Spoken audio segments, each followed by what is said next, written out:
Oi, pessoal, tudo bem? Hoje nós vamos falar sobre o controle do ciclo celular. O controle do ciclo celular nada mais é do que a regulação que é feita por algumas proteínas que vão atuar de forma positiva, fazendo com que o ciclo celular progrida entre as suas etapas, culminando na divisão celular, ou fazendo com que a regulação seja negativa. Então, proteínas que atuam negativamente no ciclo celular, fazendo o ciclo celular parar por conta de algum motivo, ou para reparo de DNA, ou para fazer as etapas que deveriam ser feitas. As etapas do ciclo celular, vocês devem estar lembrados ainda do ensino médio, que são G1, GAP1, fase S, fase de síntese, fase G2, GAP2, e a fase M, que pode ser tanto de mitose como de meiose. Vocês podem estar percebendo aí também que o tamanho das setas diz respeito ao tempo celular, ao tempo de vida que cada célula, então, ocupa nas suas respectivas fases. O maior tempo de vida da célula é a etapa de G1, que é essencialmente a etapa de produção de proteína, né? Aquela etapa em que a gente está transcrevendo todas as proteínas e dando a característica da funcionalidade da célula. Fase S, relacionada à fase de duplicação de DNA, vocês já viram no detalhamento também como acontece. Fase G2, duplicação de organelas, produção de membranas. E a fase M, que é a fase propriamente dita da divisão, que pode ser por mitose ou por meiose, dependendo do tipo celular que a gente está falando. Então, nossa aula de hoje vai responder as perguntas de o que acontece, por que acontece, como que acontece e quando que acontece essa regulação do ciclo celular. E se alguma coisa der errado, né? Como é que isso pode ser corrigido? Como é, então, que eu posso parar o ciclo celular ou acelerar o ciclo celular?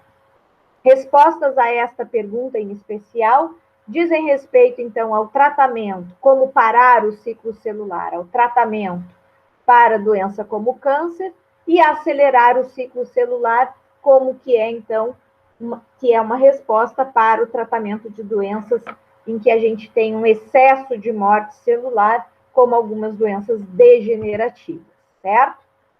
Para responder, então, a essas questões, nós temos alguns atores principais que atuam nesse processo de regulação. O primeiro deles que nós vamos falar aqui são as ciclinas. As ciclinas, como o nome já diz, elas atuam no ciclo. Então, elas têm, pelo nome, já uma ideia de que elas atuam como reguladores positivos do ciclo celular. E as ciclinas, então, elas são produzidas, são proteínas que são produzidas ao longo de uma etapa da vida da célula e podem se perpetuar até que essa célula se divida, enquanto que outras, como a ciclina E, é produzida já pela metade do período de G1, tem o seu máximo atingido, o que representa para a célula passar, então, de fase G1 para a fase S. Durante a fase S, ela passa a ser degradada. Então, essa figura mostra para vocês que cada uma das ciclinas tem uma etapa de produção e que o máximo dela culmina, então, num dos processos que é passagem de um ciclo celular para o outro. Então, em vermelhinho, a ciclina B, ela é importante para a passagem de G2 para M, a ciclina E é importante da passagem de fase de G1 para S, e assim por diante, cada uma delas, certo? Nesse slide aqui, nós temos a representação, então, de cada uma das ciclinas e onde que elas atuam em cada uma das etapas do ciclo celular. O segundo ator principal que nós temos na regulação do ciclo celular são as CDKs. As CDKs, elas vão atuar conjuntamente com as ciclinas. Quando a gente está em aula presencial, eu costumo dizer para os alunos, né, para vocês, que a ciclina representa uma garrafa dessas de água que a gente toma e a CDK representa a tampinha da garrafa. Então, elas vão estar sempre associadas, ciclinas com CDKs. Mas Vocês sabem que algumas tampinhas podem casar para outras garrafas, né? Ou seja, elas podem fazer a função também de se ligar a outras garrafas, como está mostrado aqui na figurinha B. Então, as CDKs também se ligam com outras ciclinas, mas elas têm sempre uma ciclina de preferência, ok? No caso aqui, a CDK1 ligada com a ciclina B, CDK2 com ciclina A ou ciclina E, CDK4 e CDK6 com ciclina D. Então, as duas atuando juntas na proporção de 1 para 1, fazem o papel de reguladoras positivos. Então, todas são proteínas, todas têm que ser produzidas, transcritas, traduzidas, para agirem em determinadas etapas do ciclo celular, fazendo o trabalho, então, de progressão. É o que a gente vê nesse próximo slide, elas associadas, né, sendo uma para uma ciclina D1 para uma CDK4 ou para CDK6, e assim os seus pares vão sendo formados em cada uma das etapas do ciclo celular. Ok? Nesse outro slide, nós temos novamente um desses resumos com cada uma das fases, lembrando também que isso é muito específico para cada tipo celular. Então, CDK5, por exemplo, e ciclina D, são presentes nas células nervosas, né? E são importantes para a etapa de diferenciação neuronal, enquanto que outras CDKs, então, estarão presentes em outros tipos celulares associados às suas respectivas ciclinas. Terceiro ator principal dessa nossa história aí de regulação do ciclo celular são os supressores tumorais. E pelo nome a gente já pode entender aí, supressor, suprimir, impedir a formação de um tumor. Em outras palavras, ele vai impedir a progressão do ciclo celular, vai impedir que a célula continue se dividindo. Então, ele passa a ser, dentro da nossa classificação de regulação, um regulador do tipo negativo. E o que ele vai fazer? Ele vai ser como a nossa mão, que vai segurar a tampinha daquela garrafa, que por sua vez está presa à garrafa. Então, eu tenho ciclina, eu tenho CDK e eu tenho supressor tumoral que se liga ao CDK, impedindo o efeito da ciclina CDK. Ou seja, em termos de força, se nós pudéssemos medir assim, os supressores tumorais são mais fortes e fazem, então, as paradas do ciclo celular ou mantêm a célula naquela fase do ciclo celular até que a sua função seja completada. Os supressores tumorais, então, eles são pertencentes a duas famílias, a família INK4, que tem o supressor tumoral P15, P16, P18 e P19 como os principais, os mais atuantes nas células, e a família P21, que é representada pelo supressor tumoral P21, P27 e P57, cada um também com especificidade a ligação com as suas ciclinas e com seus CDKs. Então, os supressores tumorais, eles também vão se associar à ciclina CDK na proporção de 1 para 1 para 1, respectivamente. Então, eu posso ter tanto P15 como P16, P18 ou P19 associado aqui a CDK4, por exemplo, que por sua vez vai estar ligada à ciclina D1, certo? Sempre levando em consideração que eles atuarão em fases específicas do ciclo celular. Nós temos aqui,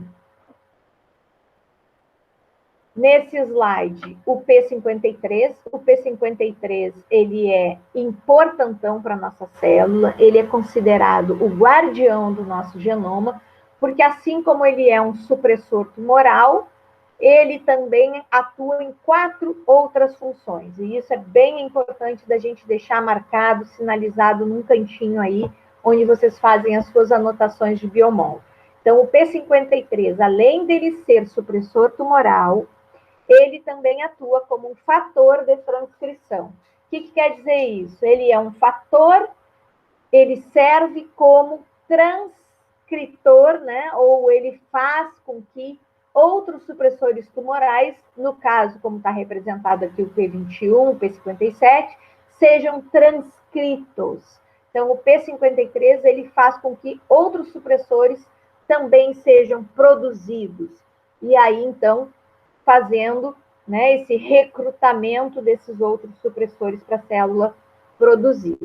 A terceira função do P53 é que ele orienta a célula para o processo de morte celular chamado de apoptose. Então, a célula ela pode morrer por duas formas, ou por apoptose ou por necrose. A diferença básica entre elas é que a morte celular por apoptose não leva a efeitos inflamatórios secundários. Então, a célula ela é toda empacotada, né, através de membranas, todo o material, o DNA dela é quebrado em porções, em múltiplos de 200, 220 pares de base. Então, tudo isso é envolvido por membrana e posteriormente fagocitado por macrófagos. Enquanto que o processo de necrose, a célula tem uma perda na sua capacidade de regulação osmótica e essa célula se rompe, liberando todo esse conteúdo no interstício celular, levando então a um processo inflamatório secundário. Sempre que se precisa matar uma célula, seja pelo uso de fármacos ou pelo próprio processo natural dessa célula, o ideal é que ela morra por apoptose, né? Que gera menos problemas para aquele tecido, como inflamação, como a gente falou. Então, a terceira função do P53 é induzir a resposta celular por apoptose. E a quarta função do P53 é que ele é quem permite a parada do ciclo celular para que as proteínas de reparo possam atuar reparando algum dano no DNA. Então, percebam que essas quatro funções, seja de supressor tumoral, seja de fator de transcrição para outros supressores tumorais, seja de indutor de apoptose e de parada de ciclo para reparo, são extremamente importantes para manter a integridade do nosso genoma. Né? Por que induzir a apoptose é importante para a integridade do genoma? Porque se a célula tiver com algum erro e ela não conseguir reparar esse erro, a resposta celular preferencial é, né? Então a célula diz, abre aspas, prefiro me suicidar do que manter o erro, né? Fazer com que duas células nasçam com o mesmo erro que eu tenho. Então, esse é o pensamento da célula, não deve nunca ser o nosso, mas é o pensamento que a célula tem para manter tudo no nosso corpo funcionando perfeito. Bom, então, é assim que o P53 funciona, ele é super importantão. Agora, vocês imaginem que 90% dos tumores sólidos têm mutação no P53. Sabe o que quer dizer isso?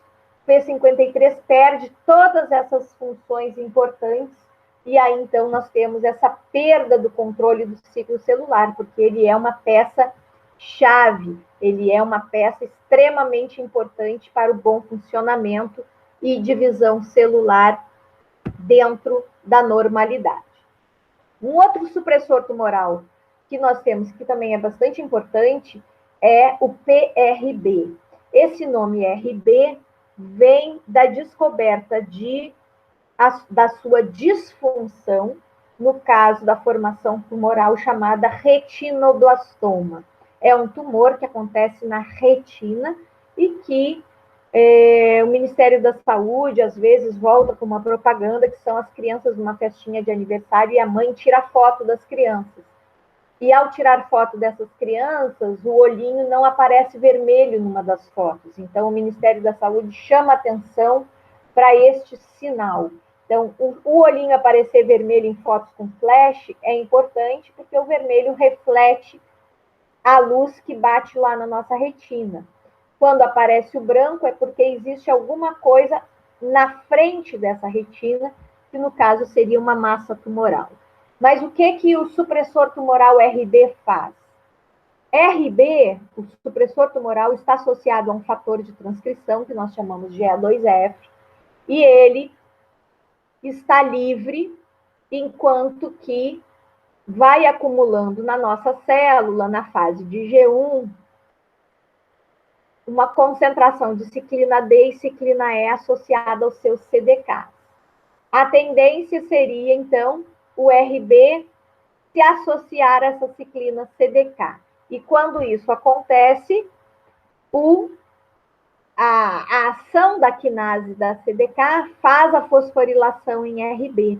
E essa proteína, ao ser fosforilada, muda de forma, liberando essa partícula, esse fator de transcrição. E esse fator de transcrição livre é uma sinalização para aquele tipo celular que a proteína, então, sinaliza para a passagem de fase S, ou seja, a célula vai sair de G1 e vai entrar em fase S, ok?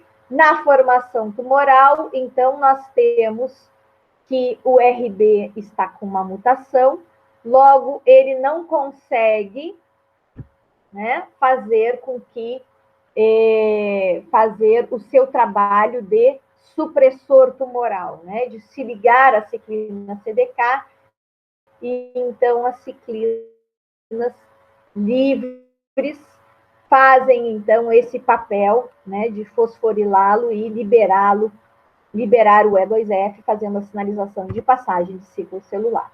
Bom, outros reguladores negativos também tem na nossa célula, como o complexo biquitina, vocês já ouviram falar dele, em que ele vai fazer a degradação de ciclinas e outras proteínas que seriam reguladoras positivas do ciclo, né? Fazendo então com que,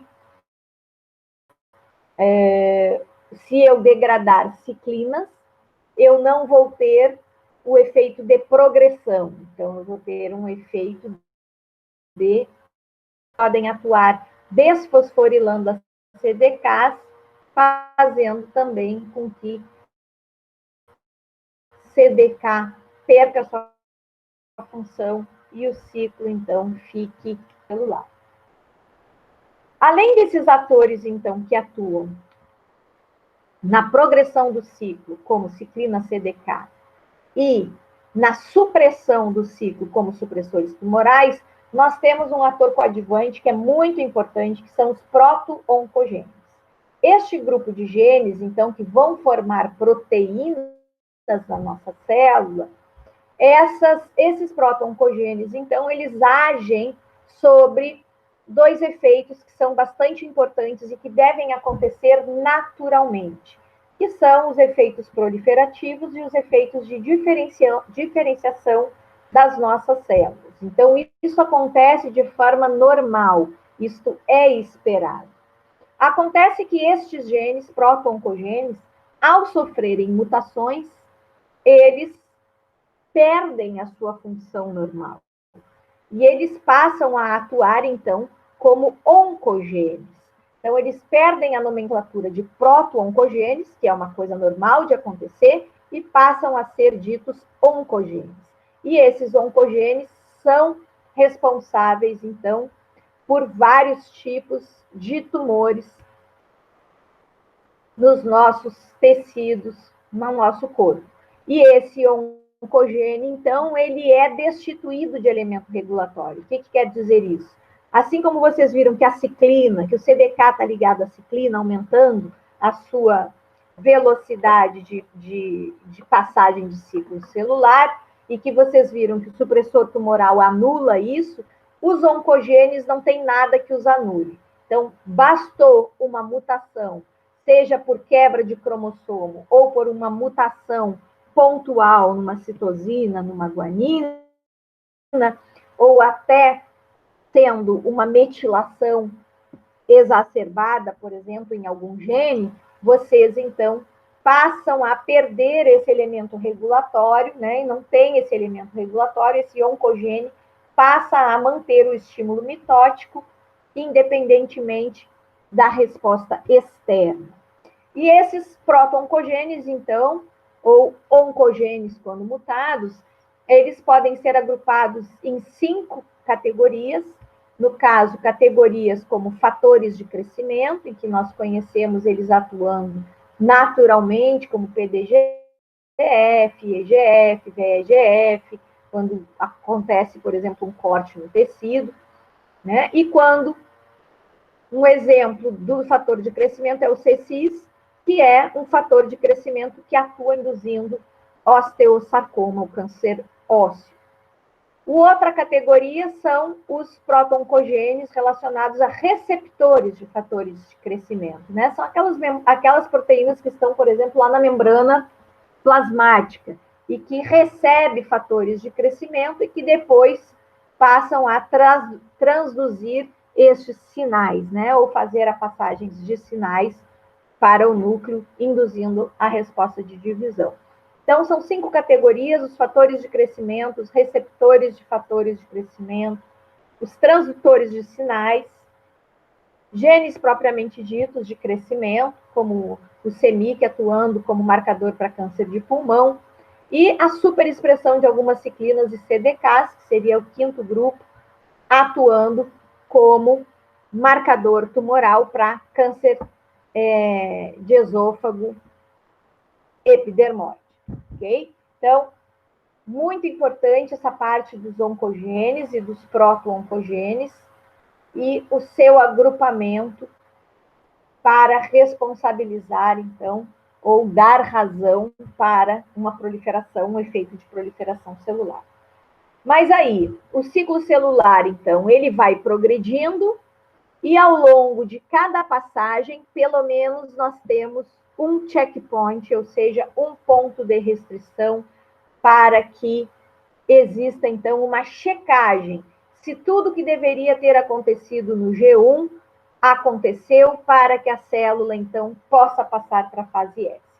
E esses checkpoints, então, eles trabalham muito paralelo com os supressores tumorais, ou seja, são paradas, geralmente ao final do ciclo, de cada uma dessas etapas de ciclo celular, para checagem se a sua função naquele momento foi exercida, no final de fase S, se o DNA já foi duplicado, lá na fase M, se o DNA tem algum dano, então vamos checar se os pares de base estão corretos, e assim por diante. E as respostas a esses checkpoints podem ser, então, ou para e repara, ou para, repara, não consegue reparar, a célula pode entrar no processo apoptótico, ou se essas proteínas de checkpoint, como, por exemplo, esses sensores ATM, ATR, check1, check2, se esses sensores estiverem mutados,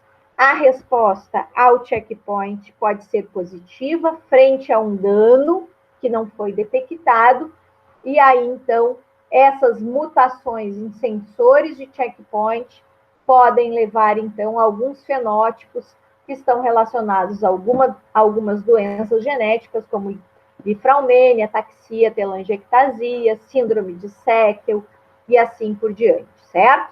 Então, é muito importante que essa checagem aconteça frente, então, a evitar, né, para que a gente possa evitar os danos à célula, né, para que essa célula, quando se dividir, possa funcionar perfeitamente. Então, esse slide aqui, esse slide 18, mostra para vocês uma malha de engrenagem de checkpoint. Observem quantas bolinhas, né, quantos ovais vocês estão vendo aí, cada um representando um tipo de proteína, quantidade de supressores tumorais que estão presentes nessa etapa de parada de ciclo, e como essa engrenagem deve funcionar no sentido de manter a integridade da célula, né? Percebam que isso é só durante a fase G1 para a fase S, tá? Eu não botei todos os pontos para vocês.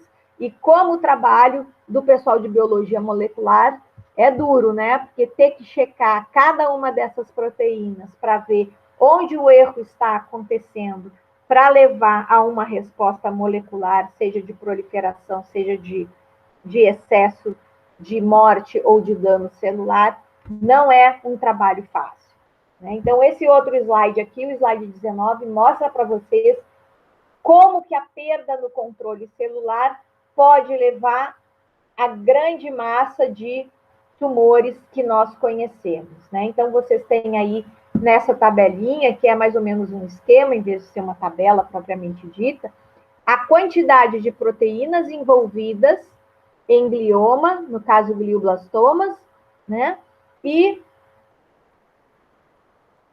o percentual em termos de razão para isso acontecer nas mutações dessas proteínas, né? Então, o que quer dizer isso? Quer dizer que mais de 80% dos casos de glioma estão em uma dessas proteínas ou em mais de uma dessas proteínas que vocês estão vendo aí. A mesma coisa para câncer de mama, a mesma coisa para câncer de pâncreas. Então, cada sinalizador ou cada marcador molecular com mutações responsáveis, então, para um ou outro tipo de tumor, né? Muitos deles estão presentes em todos, como vocês podem estar vendo aí, os grupos INK4, que vocês já sabem que são os supressores tumorais, né? Já foi dito lá no início do slide para vocês, ok? Ó, a proteína RB aí de novo envolvida, não só para o câncer, não só para retinoblastoma, mas também para linfomas, para câncer hepático, câncer de pulmão e etc. Então, gente, conhecer esse mecanismo todo, essas etapas todas, podem nos servir para o tratamento para doenças degenerativas, em que a gente tem um excesso de morte de células, e conhecer, então, essas etapas que induzem o câncer, ou conhecer as etapas do câncer pode servir para o tratamento dessas doenças degenerativas, assim como conhecer as etapas dessas células que têm esse descontrole do ciclo celular, pode nos levar, então, ao conhecimento e tratamento para o câncer. E é baseado nisso, então, que os fármacos atuam em diferentes formas, com diferentes especificidades para o tratamento dessas doenças. Ok? Espero que vocês tenham gostado da aula. Vocês têm um texto para ler, vocês têm esses slides sem o videozinho também para acompanhar se quiserem separado, tentar puxar de vocês aquilo que vocês aprenderam. E não esqueçam também que nós temos o nosso quiz e que deve ser respondido para que vocês, então, juntem um pouquinho aí de pontos para fechar o semestre com êxito. Grande beijo para todos. Tchau, tchau.